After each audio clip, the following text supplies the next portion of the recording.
Esta noite eu voltei a assistir. Esta noite eu voltei a assistir Death Note. É engraçado pensar em como que tudo começou na cidade, né? Muita coisa aconteceu por causa de Death Note, né? Foi Death Note que alterou a minha rotina. E eu não vivia entediado, né? Eu não vivia num tédio, minha vida era agitada. Mas de qualquer forma, eu acabei entrando em um jogo arriscado. Jogo de detetive, né? Ah, quando eu era mais novo, eu já disse isso antes, eu vou repetir. Eu não tinha interesse necessariamente em ser policial, mas eu tinha interesse em ser um escritor detetive. Não é porque me fascinava. ah, os livros de Agatha Christie, o romance, o mistério, eram coisas que sempre me causavam fascinação. E no mundo de detetive a gente lida com várias forças, e é sobre essas forças que eu venho falar esta noite.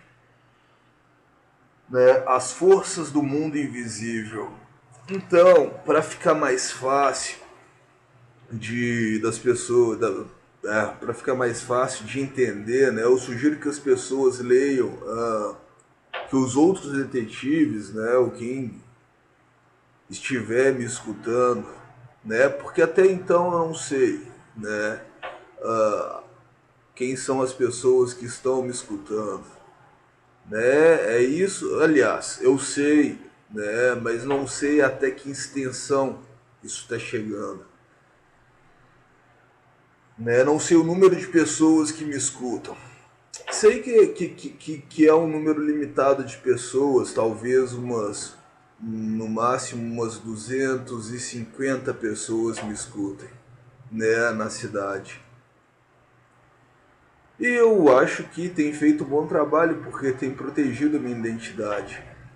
Não sou, acho que eu não sou um detetive, né? Um escritor detetive, muito parecido com o L. Mas eu tento preservar por minha identidade. Eu acho que tenho tido bons resultados porque muitas vezes as pessoas se perdem, né?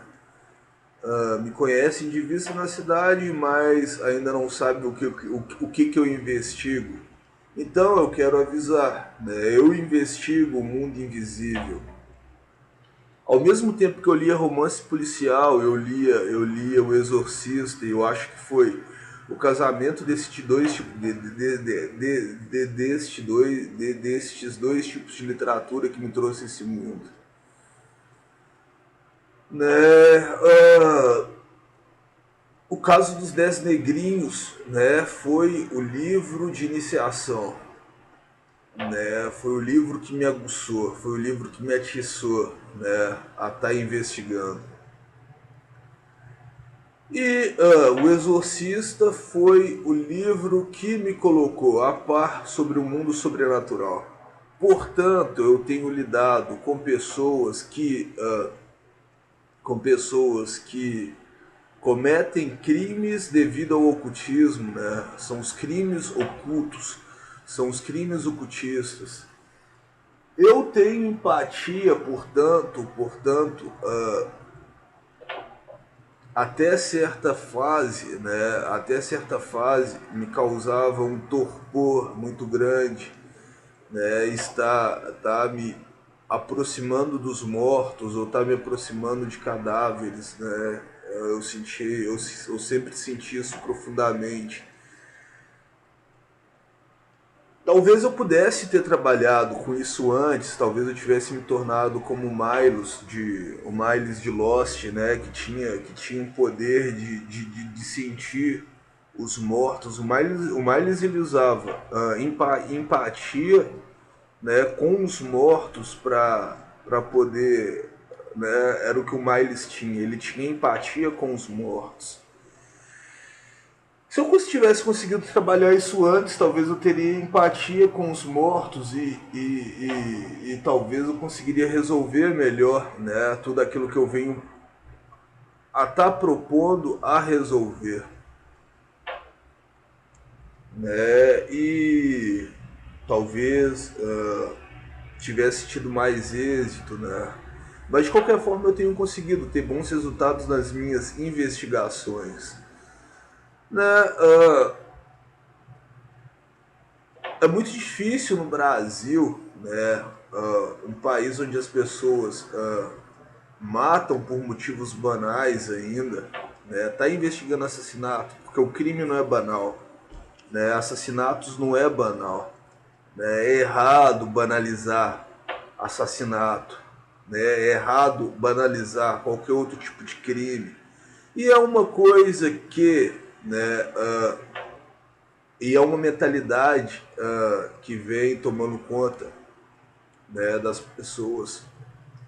A banalização de crime, né? As pessoas elas tentam banalizar crimes imundos fazendo parecer coisas normais, né? Então é o que eu estou tentando com a minha diligência, porque é o que eu tenho, né? Eu tenho diligência, é o que eu estou tentando reverter desde o início, né? Os crimes imundos. E o crime que me assustou e que me comoveu foi o assassinato da Isabelle Nardoni, que teve presença de forças invisíveis, né? O que aconteceu com a Isabelle Nardoni, que foi o primeiro caso que me comoveu, né, profundamente, e que eu pude identificar forças invisíveis agindo no lugar. Assim como vários outros assassinatos, né, que acontecem. Então, né, o cardeal Alex Lepsier, ele vem ajudar a estar resolvendo esse tipo de crime. Por quê? Porque eu estou lidando com pessoas que cometem crimes sem perceber que estão cometendo crimes ou sem ter controle ou vontade própria. O tipo de assassino que eu tenho lidado hoje é o controlador, né? É o controlador. Se alguém pode me ouvir, se alguém está me escutando, né? Com o tipo de assassino que eu estou lidando. É um assassino que não mata, né, com as próprias mãos, mas induzem outros a matarem, né? E por várias vezes eu escapei de assassinato, né? E as controladoras elas têm tentado, né, já me assassinar há muito tempo, né? Eu tenho resistido bravamente, né? Eu tenho resistido. E os controladores da cidade, eles não estão matando com as próprias mãos, mas estão fazendo com que os outros matem, né? Então eu só estou pedindo para que as pessoas leiam um pouco mais, estudem um pouco mais, porque o tipo de assassino que a gente lida é o assassino controlador, que é o mesmo assassino que fez com que o Hercule Poirot assassinasse, né? Por quê? Porque o controlador é um tipo de assassino difícil de pegar. É o assassino que mexe, é um tipo de psicopata que mexe com a psicologia humana no seu mais profundo, né? Fazendo com que as pessoas se descontrolem e cometam o assassinato. Que foi o que aconteceu com o Wellington em São Paulo, né? As controladoras causaram a morte do Wellington. Aliás, causaram as mortes das 10 crianças e causaram a morte do Wellington.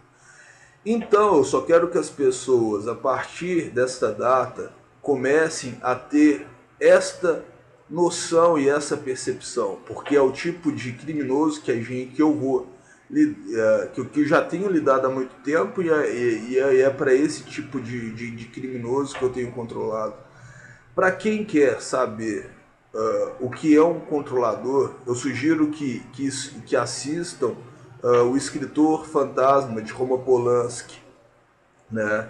O controlador, ele mata com um livro, o controlador, ele mata com texto, o controlador, ele mata com verso, o controlador, ele mata através do sugestionamento, né? E no Brasil a gente tem uma série de controladores, né?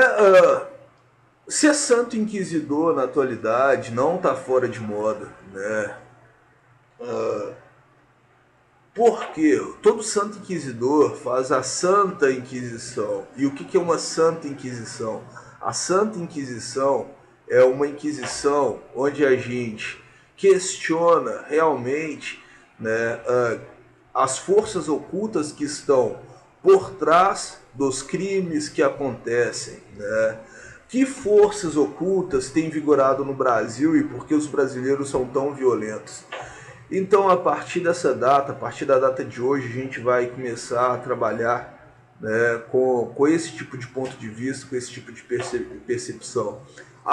Tem, em certos momentos, uma escultura satânica ou uma escultura demoníaca, que é o que eu venho estudando, né, faz com que as pessoas comecem a ter instintos assassinos. Então eu estou pedindo para as pessoas verificarem em casa, em primeiro lugar, tomarem cuidado com os objetos que ganham, tomarem cuidado com os objetos que tem em casa, com as esculturas que tem em casa, né, para que não estejam sob controle mental de pessoas perigosas, né? Cartas que recebem, que passem por uma investigação, tomem cuidado com os admiradores ocultos, por quê? Porque são esses, né, os assassinos mais espertos. E a cidade de Belo Horizonte, ela tem jeito, sabe? A partir do momento que a gente consegue neutralizar as forças ocultas, né, muitas pessoas vão parar de assassinar. Assassinato não é certo por nenhum motivo, né?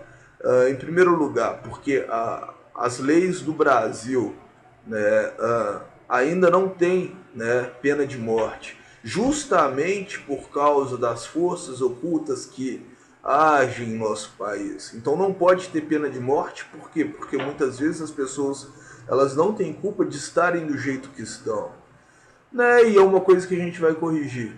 Então eu estou pedindo para que os colegas verifiquem o que tem em casa, né?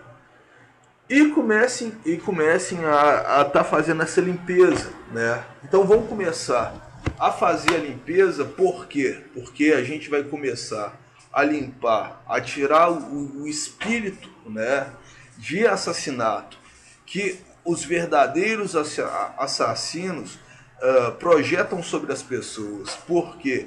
Porque o que aconteceu no caso do Wellington foi uma projeção, né? Projetaram para a mente do Wellington, né, um psicopata terrível que acabou controlando, fez com que ele fosse na escola e cometesse a chacina das criancinhas. Né? A nossa intenção, a minha intenção, né, não é necessariamente estar.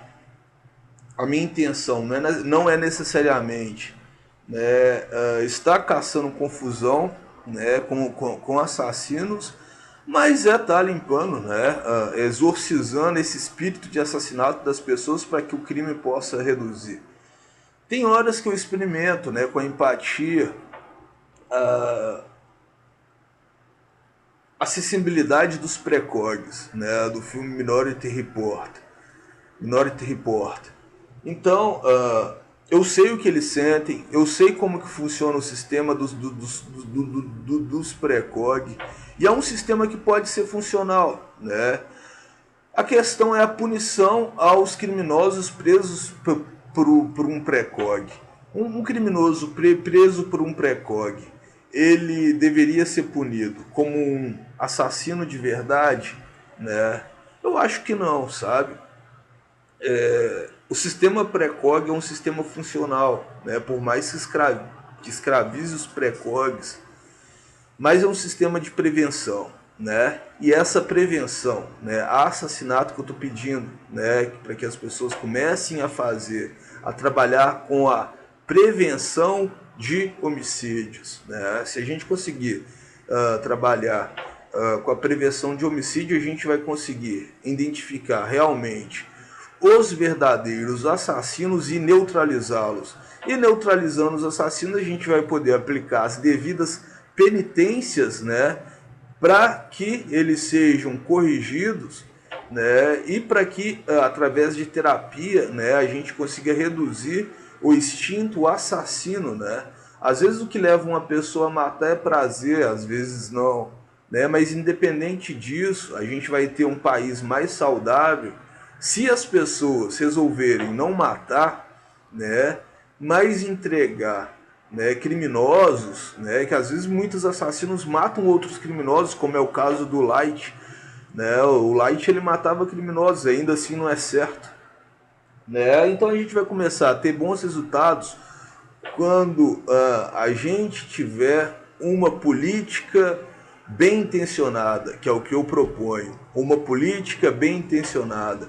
A gente está entregando criminosos, né, bandidos ou pessoas que tenham algum tipo de distúrbio na mão de quem pode realmente corrigir, né, para que determinada pessoa seja realmente útil, né, ao país, e assim a gente vai poder fazer o país desenvolver, né? Vai acontecer o retrocesso, né? O país está caminhando para uma corrupção e para uma dissolução quase completa, né? Com a política da prevenção, a gente vai diminuir a criminalidade, todos vão ter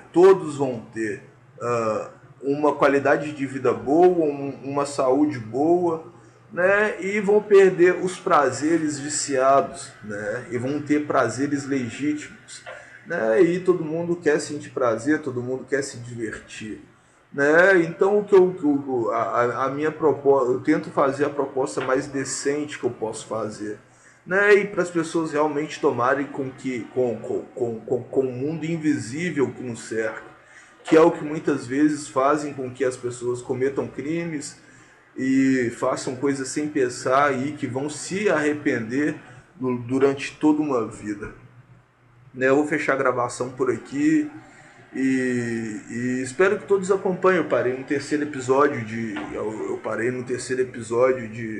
Death Note hoje, amanhã eu continuo. Mas eu acho que vai conseguir me despertar de novo, né? Um espírito investigativo que às vezes morre, né? Que às vezes mulheres mal intencionadas tentam matar, né? O meu espírito investigativo, e que é um espírito saudável, e é o que eu tento ser. Eu não sou, né, um homem frustrado, porque eu já consegui, eu consegui me tornar, eu consegui escrever, né,